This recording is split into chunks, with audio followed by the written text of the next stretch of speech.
ଭୂତ ଶବ୍ଦ ଯେବେ ବି ଶୁଣୁଥାଏ ତେବେ ଆମେ ଗୋଟିଏ ଚିନ୍ତାରେ ସବୁବେଳେ ଆସିଯାଇଥାଏ, ଭୂତ ଅଛନ୍ତି ନା ନାହାନ୍ତି।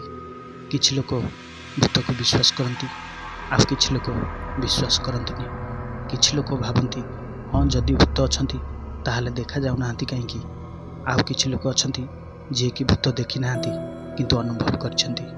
ଭୂତକୁ ବିଶ୍ୱାସ କରୁନଥିବା ଲୋକଙ୍କୁ ପଦେ କହିବି, ସବୁ ଦେଖାଯାଉନଥିବା ଜିନିଷ ନାହିଁ ବୋଲି କହିବା ଭୁଲ। କାରଣ ଆମେ ପବନକୁ କେବେ ଦେଖିନେ, ତା ମାନେ ନୁହେଁ ଯେ ପବନ ନାହିଁ। ସବୁ ଜିନିଷର ଦୁଇଟି ଅବସ୍ଥା ନିଶ୍ଚିନ୍ତ ରହିଛି, ଯେମିତି ସତ ମିଛ, ଭଲ ମନ୍ଦ, ପାପ ପୁଣ୍ୟ, ଏମିତି ଅନେକ। ଯଦି ଈଶ୍ୱର ବିଶ୍ୱାସ କରୁଥାନ୍ତି ତେବେ ଭୂତ ତ ନାହାନ୍ତି ବୋଲି କହିଲେ ହେବନି। କାରଣ ଯଦି ଭଗବାନ ଥାଆନ୍ତି ତେବେ ଶୈତାନ ଥିବେ ନିଶ୍ଚୟ। ତେବେ ଆସନ୍ତୁ ଗୋଟିଏ କଣ୍ଢେଇ ବିଷୟରେ କାହାଣୀ ଶୁଣିବା, ଯାହାକି ଆଜି ମଧ୍ୟ ତାର କେଶ ବଢ଼ିବାରେ ଲାଗିଛି। ଚାଲନ୍ତୁ ବିସ୍ତାରରେ ଶୁଣିବା। ଏହି କାହାଣୀ 1918 ମସିହାର। ସୁଜୁକି ନାମକ ଜଣେ ପିଲା ଥିଲା। ପିଲାଟିକୁ 17 ବର୍ଷ ବୟସ ହୋଇଥାଏ। ଥରେ ସେ ମେଳା ଦେଖିବାକୁ ଗଲା।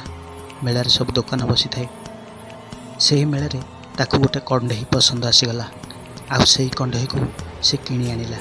ତାର ଗୋଟିଏ 2 ବର୍ଷର ଭଉଣୀ ଥାଏ, ଆଉ ତାକୁ ଖେଳିବା ପାଇଁ ସେହି କଣ୍ଢେଇ ଦେଇଦେଲା। ତାର ସାନ ଭଉଣୀକି ମଧ୍ୟ ସେହି କଣ୍ଢେଇ ପସନ୍ଦ ଆସିଲା। ସେହି କଣ୍ଢେଇ ନାମ ରଖିଲା ଓକିକୁ। ସେହି ଝିଅ ସେହି କଣ୍ଢେଇ ସହିତ ସବୁବେଳେ ଖେଳେ। ସେହି କଣ୍ଢେଇ ତାର ଏତେ ନିଶା ପାଲଟିଗଲା ଯେ ସେ ସବୁବେଳେ ସେହି କଣ୍ଢେଇ ଧରିଥାଏ, ଏପରିକି ଖାଇଲା ବେଳେ ମଧ୍ୟ। ଝିଅଟିକୁ ଯେତେବେଳେ 3 ବର୍ଷ ହେଲା ତାକୁ କିଛି ରୋଗ ହେଲା, ଆଉ ସେହି ରୋଗରେ ତାର ମୃତ୍ୟୁ ହୋଇଗଲା।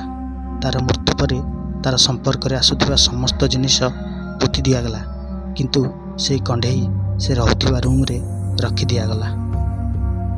ଗୋଟିଏ ବର୍ଷ ପରେ ତାର ମା ଯେତେବେଳେ ସେହି ରୁମ୍ ଖୋଲିଲେ ସେ ଆଶ୍ଚର୍ଯ୍ୟ ଓ ଭୟ କଲେ। କାରଣ କଣ୍ଢେଇଟି ତାର ଟେବୁଲ ଉପରେ ରଖାଯାଇଥିଲା, କିନ୍ତୁ ତାହା ଟେବୁଲ ଉପରେ ନଥାଇ ବେଡ୍ ଉପରେ ପଡ଼ିଥିଲା। ଆଉ ତାର କେଶ ବହୁତ ବଡ଼ ବଡ଼ ହୋଇଯାଇଥିଲା। ଏହା ଦେଖି ସେ ବହୁତ ଅଧିକ ଚିନ୍ତାରେ ପଡ଼ିଗଲେ। ସେ ତାଙ୍କ ପତିଙ୍କୁ ଏସବୁ ବିଷୟରେ ଜଣାଇଲେ। ଏହା ଦେଖି ସମସ୍ତେ ତାଜୁବ ହେଲେ, ଆଉ ସେମାନେ ମାନିନେଲେ ଯେ ସେହି କଣ୍ଢେଇରେ ଝିଅର ଆତ୍ମା ଆସିସାରିଛି। ତାପରେ ସେ ତାକୁ ଝିଅ ଭାବି ତାର ରକ୍ଷଣାବେକ୍ଷଣା କଲେ। ତାର କେଶକୁ କାଟି ଦିଅନ୍ତି। ସେ ସପ୍ତାହ ମଧ୍ୟରେ ପୁଣି ବଢ଼ିଯାଏ।